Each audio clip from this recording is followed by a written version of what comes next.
Hey guys, Kid here of Burn 1 from the Shadowverse Evolved channel, bringing you another deck profile for set 3, this time on Fable Forestcraft. This is more of a mid-range game plan with some control elements to, outplay your opponent here. You have a lot of cool sequencing plays that you can do and mess around with Fable counters to take control of the board. So let's get right into the deck profile. Alright, so this is the deck itself. We'll just go ahead and start off from the beginning here.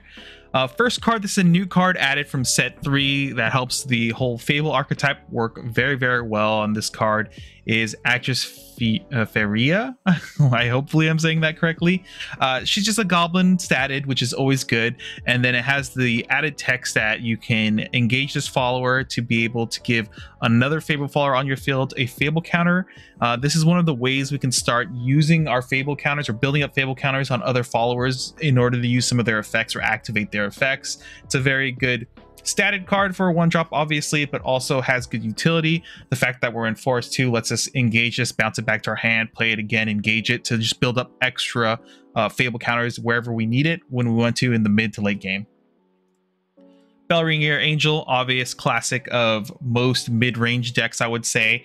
Not much to say here. It's a 0/2 ward that draws a card when it gets removed. It has a decent evolve as well, which we play as a 1 of just for a little bit more control elements for the early game to fight off things like those aggressive sword plays we'll be seeing in this meta. So on evolve, you deal 2 damage to something and still has ward, which is really good. Shinko Windy, I think, is in a pretty solid 1-drop. I kind of want to play this as a 3 of, but I also wanted a 4th, 1-drop amulet to be able to bounce back to my hand for more card advantage. So I opted to only play 3 of this since I felt it was a little bit weaker than having more card advantage, because we need to see specific cards when we can in this deck. So Shinko Windy is just a 2/1 that also essentially lets you scry, which in this case is when it comes into play, you look at the top card of your deck, you need to leave it there or put it to the bottom. To kind of reference Magic the Gathering, this type of effect is always usually considered like drawing half a card, because if you see a card on the top of your deck that you don't want, you just move it to the bottom and it's like you quote unquote drew that card in that sense. It's not straight up great hand advantage, but it does let you curve out better. It lets you find pieces a little bit easier when you look at the top card of your deck and it's a dead card essentially, or you're looking for a specific card that's going to let you kind of hopefully filter towards a better card. Nature's Guidance 3 of, staple in Forest. You select a card on your field and return it to its owner's hand, and you draw a card. We'll be abusing this a lot with things like I said, like the earlier 1-drop to gain Fable counters, as well as the next couple amulets. Harvest Festival, because we're playing Fable, obviously it's not as good because we want to play the other 1-drop amulet to activate a lot of our Fable follower stuff going on that we want to see, because it's really good advantage compared to Harvest Festival. You get a top check 4 and kind of pick what you want, curate the exact card you might need in this situation. But I still play this as a 1 of, because I feel like a lot of games for Forest, they brick very hard when they don't have some kind of combination of a card to bounce back to hand. Harvest Festival is still a good card, and it also still lets us draw a card if this is a really bad card. And this is the only 1-drop we have to be able to start digging through our deck a little bit. It still works well enough. And the +1 heal randomly can save a game sometimes. Now here is another new card, Woodland Band. This is the main engine of the deck. This is a card you want to see very early on. You want to be able to abuse it with Nature's Guidance in a sense. But this card here is when it comes into play, you look at the top 4 cards of your deck. You may put a Fable follower among them into your EX area. Put the remaining cards on the bottom of your deck in any order. So you get to kind of curate exactly what Fable card you're looking for off the top 4, so you have a better chance of finding the specific one you're looking for. So if you need an Alice or a Lilac or something like that, you have a better chance of finding it, which is pretty nice. The second effect is that you can tap it and then send it to the cemetery to give a Fable counter onto one of your Fable followers, which is good. You can then translate extra copies of this card into Fable counters, which can easily translate into, destroying other cards with Lilac, for example. Very powerful card, and it's required for the engine of this deck. If you don't play this card, I don't know how you're even playing Fable in Fable Forest, basically. Ancient Elf, it's just a very good statted ward card that can be played aggressively and defensively. What's to say, if you've been playing Forest for a while, it's a staple. It's probably going to be here for quite a while still. Evo Form as well. Both of effects essentially come in. First one obviously come into play, return another card on your hand from your field. This is another way we can cycle like Woodland Band and stuff like that. It gains +1/+1, so it's already a 2-drop 3/3 with ward. Very good on Evo. Same effect essentially. Return another card from your field to its owner's hand. Give this follower +1/+1. Another way to start cycling our 1-drop cards that we want to just use over and over again for advantage. And then this card, if you bounce 2 things back to your hand, becomes a 5/5. And a 5/5 on 3 with, if you have Evo points that make this happen, is pretty, you know, devastating for people who can't answer it immediately. Doing 5 face next turn is scary, or if you just need to protect your board, 5/5 ward is always good. Crystalia Lily, a card that got a buff in this actually indirectly by having more pixie followers to grab from using its effect. So obviously on play, you look at the top 2 cards of your deck, you reveal a Crystallian or a pixie follower among them and add it to your hand, and then put the remaining on the bottom of your deck. Before, there weren't a lot of targets for this card in general that were very good, but in this set we got Lilac, which helps us, you know, get extra random advantage by just playing Lily occasionally. And then obviously we play the Evo. It evos for 2. Very powerful card for tempo. You select the enemy far on the field and put it on the bottom of its owner's deck, so you can get rid of things like huge wards or Leonidas, things like that that you just don't want your opponent to see again, and just say goodbye to it. It's on the bottom of their deck unless they have a way to search it out. It's basically a dead card for the rest of the game, and you don't have to worry about it.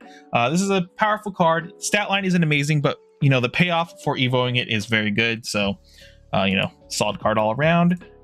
We have Tia in here as a 2 of. I almost wanted to play this as a 3 of, but I opted for the Harvest Festival. You could opt to just drop the Harvest Festival and play a 3rd Tia, because Tia does let you build huge boards. So the main mechanic, besides bouncing your own stuff back to hand in Forest, obviously is combo. So if you play this as the 3rd card during your turn, you get to build a Crystalia Eve token, which is a 4/4 follower, and then this card evos for 1, which we only play 1 of the evo. Generally that's all you need. It gives that Eve +1/+1 and rush, so you get a 5/5 and a 2/2.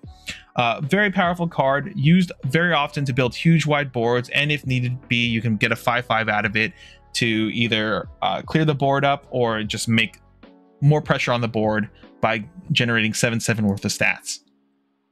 Here is another new card, Princess Fable traded. So this is another Fable card that's very strong. It's one of the better 2-drops, I would say, for Forest in general, because right now I feel like the 2-drop game plan for Forest is like you need to have something already developed for Ancient Elf to work. Lily is like pretty mediocre on 2. It does present a threat where, like, if your opponent plays something kind of big on turns 3 or 4 or something, Lily has the potential to bottom deck it and just gain advantage that way.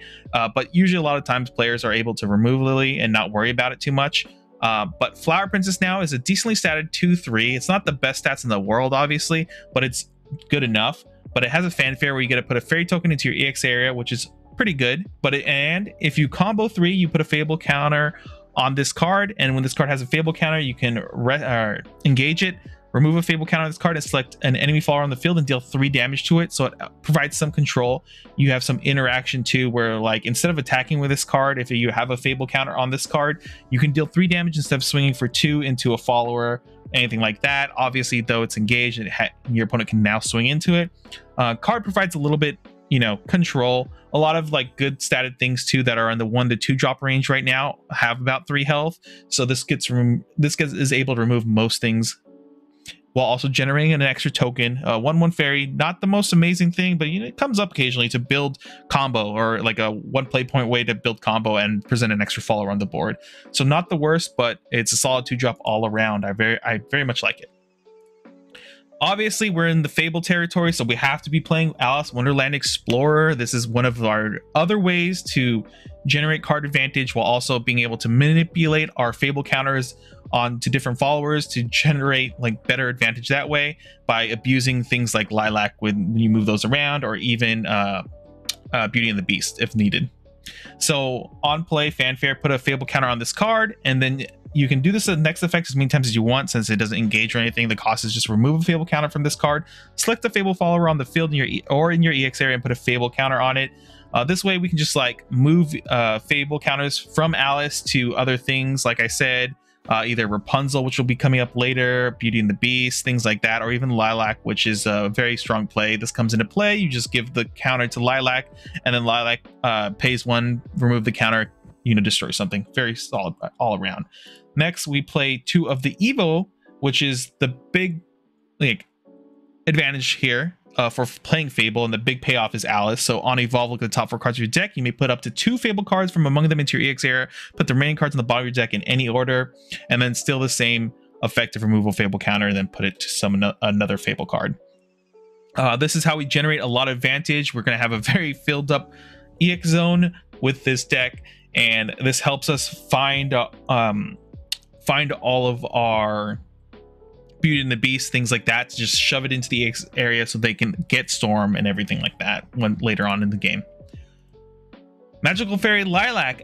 Originally, I was not too hot on this card, but the more I thought about it, the more I realized with the package of Forest and using this card is actually fairly powerful. It doesn't take up a Evo slot, which a lot of times for Forest I feel like can be one of its weak points of you have to play a lot of different Evo followers usually, but if you're playing into Fable and you have this card, it doesn't have to take up a slot, so you no longer have to use a Carrot or Evo Rose Gardener, things like that, to remove a card off the board. Now we can just straight up destroy the card and not have to worry about it anymore. It does cost 1, and you got to remove a counter off of this card, and this card itself also self-generates Fable counters. So on 4 you could play this, tap itself to get a Fable counter, pay 1, remove the Fable counter, and destroy a card in response to something. Otherwise you can do things and take Alice and remove counters to Lilac to destroy something. Woodland Band, pop Woodland Band to give this a counter, then pay 1, destroy something. It turns out this card's a lot more powerful than I originally thought, like I said, I think. So just being able to machine gun down your opponent's followers for 1 cost, essentially, if they don't remove Lilac off the board, is pretty powerful. And the way you generate Fable counters so easily with this deck makes this card very powerful and very scary. It is definitely a threat you have to remove when you see it. Rapunzel, this is another card, actually, once again, a friend of the stream, Prescia, or I shouldn't say stream, YouTube channel, Prescia, and play test partner in our group, kind of put me on this card. I didn't really originally, when we were first reviewing the set, I was kind of iffy about this card, but the more I thought about it, and especially in this deck, it seems very, very powerful. We can move counters around, so this can in the end swing at things. Otherwise, even on curve on 3, a 4/5 ward is really rough to get through. Most things that can deal with it on the following turn either take up your opponent's full turn to remove, and they don't get to present any more board pressure or anything like that, which means you've kind of forced them to have a gap turn if they don't answer this card. And then sometimes if your opponent thinks you're not going to be able to get a Fable counter onto this card, just turn 4, suddenly you're playing Alice in Wonderland and moving the counter over to this and swinging in for 4, then evoing Alice and so forth, which is insane. Plays like that are really annoying. I only play this as a 2 of because I don't want to see it too often. Like I said, it's has some issues sometimes when building the counter onto it, so sometimes this can't really push damage at all unless you're really looking to do that or have a way to do that immediately, but a lot of times it's fairly easy later in the game to just find the way to get the Fable counter on this card to start swinging with this card, which is really nice. Suzuka, it's a huge tempo card in the game. It also has Storm. It's grass-fed Forte essentially. We play 2 of the Evo, obviously. So on evolve, select the enemy follower on the field, put it on top of its owner's deck. So if you're playing against decks that only present 1 big creature at a time or 1 big follower, you can just basically tell them they've skipped their turn last turn by evoing this and top decking it. Not only do they lose out on a draw, they didn't get to build board advantage at all, because the one thing that they did is now off the board, and they have to replay the entire thing again, essentially, if they want to do that. And storm damage is really good. This is how we're going to close out a lot of our games. We have ways to just pop the board through Lilac and control the board that way, build up huge ancient elves, bottom deck things with Lily, so our guys can get in and swing in for chip damage here and there, and then we get to close out the game with Suzuka, or, which is the other big payoff finisher here, is Beauty and the Beast. It has 2 huge keyword, or mostly 1 huge keyword, and they can generate the second big keyword that makes a card busted in my opinion. It has Rush Aura. Aura being one of the big ones means it's very hard to interact with this card. You can't really use spells or effects that target it. You have to run things into it essentially, or like use AoE to remove it. Then it has Fanfare effect is put a Fable counter on this card. If this card was put into the field from anywhere other than your hand, give it Storm. So this is why we have things like Woodland Band to put it into our EX area. We have Alice to put it into our EX area. That way when we hit turn 6 or later, we can start just being like, yeah, here's an Aura 5/7 Storm. I'm swinging in over and over and over again. Deal with it, otherwise you lose the game.